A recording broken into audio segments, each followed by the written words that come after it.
સુરતમાં ધર્મ પરિવર્તન કરી પોતાની ઓળખ બદલનાર બિલ્ડર અને તેના સાગરીત જમીન દલાલે મળીને એક વ્યક્તિ પાસેથી નવસારી બજાર વિસ્તારમાં દુકાન વેચાણના નામે 20 લાખ રૂપિયા પડાવી દુકાનનો કબજો નહીં આપી છેતરપિંડી કરી હતી, જેથી આ મામલે ભોગ બનનાર ફરિયાદી દ્વારા પોલીસ ફરિયાદ નોંધાવતા ગુનાની ગંભીરતાને ધ્યાને લઈ આ મામલે સુરત ઇકો સેલને તપાસ સોંપવામાં આવી હતી, જેમાં ઇકો સેલ દ્વારા જમીન દલાલની ધરપકડ કરવામાં આવી છે।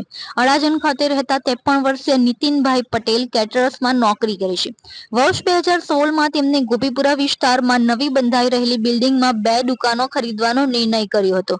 આ માટે તેમને જમીન દલાલ નાસિર શેખ નઝરુલ ઇશાક દ્વારા તેમનો સંપર્ક ચોક બજારના બિલ્ડર વૈભવ મિશ્રા ઉર્ફે મેમણ ફૈઝાન સાથે કરવામાં આવ્યો હતો।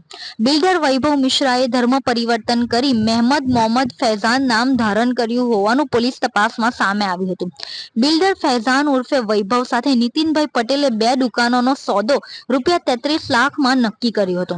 સોદો નક્કી થયા બાદ નીતિનભાઈ પટેલે બિલ્ડરને સૌપ્રથમ રૂપિયા 10 લાખ અને ત્યારબાદ વધુ 10 લાખ એમ કુલ મળીને 20 લાખની રકમ ચૂકવી દીધી હતી। આ સોદાના સદાકતમાં જમીન દલાલ નાસિર શેખે સાક્ષી તરીકે સહી કરી હતી અને દુકાનનો કબજો અપાવવા અંગેની જવાબદારી લીધી હતી।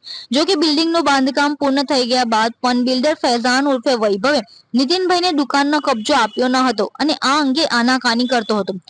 પાછળથી નીતિનભાઈને જાણવા મળ્યું કે બિલ્ડરે તેમની પાસેથી રૂપિયા 20 લાખ લીધા બાદ આ બંને દુકાનો બારોબાર અન્ય કોઈ વ્યક્તિને વેચી દીધી હતી। પોતાની સાથે થયેલી આ ગંભીર છેતરપિંડી અંગે નીતિનભાઈ પટેલે આખરે કાયદાનો આશરો લીધો અને ચોક બજાર પોલીસ સ્ટેશનમાં બિલ્ડર ફૈઝાન ઉર્ફે વૈભવ મિશ્રા અને જમીન દલાલ શેખ નાસિર નઝરુલ ઇશાક સામે ફરિયાદ નોંધાવી હતી। પોલીસે બંને આરોપીઓ વિરુદ્ધ છેતરપિંડીનો ગુનો દાખલ કર્યો હતો। આ કેસની ગંભીરતાને ધ્યાને લઈને તેની તપાસ સુરત પોલીસના ઇકો સેલને સોંપવામાં આવી હતી। ઇકો સેલે આ મામલે તાત્કાલિક કાર્યવાહી હાથ ધરી બિલ્ડરના સાગરીત એવા જમીન દલાલ નાસિર શેખની ધરપકડ કરી છે। ઇકો સેલ દ્વારા હવે મુખ્ય આરોપી બિલ્ડર ફૈઝાન મેમન ઉર્ફે વૈભવ મિશ્રાને ઝડપી પાડવા ચક્રો ગતિમાન કરવામાં આવ્યા છે। દલાલની પૂછપરછમાં છેતરપિંડીના અન્ય કિસ્સાઓ પણ સામે આવવાની શક્યતાઓ જણાઈ રહી છે। સુરત શહેર ખાતે મહેરબાન પોલીસ કમિશનર અનુપમસિંહ ગેહલોત સાહેબ દ્વારા ઇકો સેલની અંદર જુદા જુદા છેતરપિંડીના બનાવો બનતા હોય એ બનાવોને કેવી રીતે નાથી શકાય અને આરોપીઓને કેવી રીતે જેલના સળિયા પાછળ ધકેલી શકાય એ બાબતેની વારંવાર માર્ગદર્શન મળતું રહે છે। જેના આધારે કાપડ માર્કેટ, હીરા માર્કેટ કે જમીન મકાન કે ફ્લેટની કોઈ પણ પ્રકારની છેતરપિંડી હોય તેના કેસો અહીં રજીસ્ટર કરવામાં આવે છે અને આરોપીઓને તુરંત ધરપકડ કરી અને ફરિયાદીઓને ન્યાય આપવામાં આવે છે। આ જ પ્રકારની એક ફરિયાદ ઇકો સેલની અંદર મળેલી હોય, જેની અંદર ગોપીપુરા ખાતે આવેલ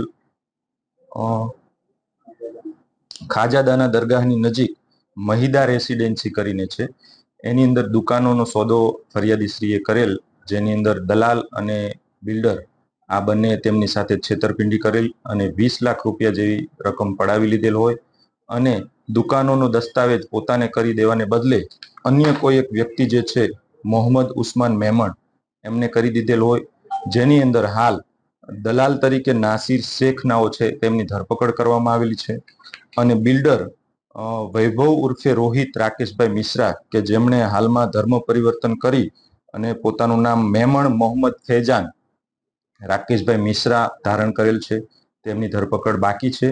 આ બાબતની તપાસ અત્રે ચાલી રહી છે। પીએસઆઈ સોલંકી દ્વારા આ તપાસ હાથ ધરવામાં આવેલી છે અને ભવિષ્યમાં જાહેર જનતાને અપીલ છે કે આવા પ્રકારના કોઈ પણ ફ્રોડ કોઈ પણ વ્યક્તિ સાથે થાય તો ઇકો સેલનો સંપર્ક કરી અને અમને જાણ કરે, ફરિયાદ આપે, જેથી યોગ્ય પગલાં લઈ શકાય। સાહેબ, આ જે મિશ્રા છે તેને ધર્મ પરિવર્તન કેમ કર્યું છે અને આ એક જ શિકાર છે કે અન્ય લોકોને બી એને પોતાની શિકાર બનાવે છે?